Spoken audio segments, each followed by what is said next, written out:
第1102章，再见轩儿。轻柔之声盘旋天际，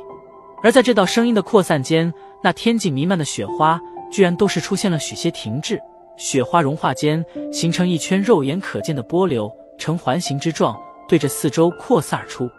在这道带着许些空灵气息的轻柔声音响起的那一刹，那双眼血红的萧炎身体也是陡然僵硬了下来，眼中血色飞速退散，手掌之上的那毁灭火莲也是悄然散去。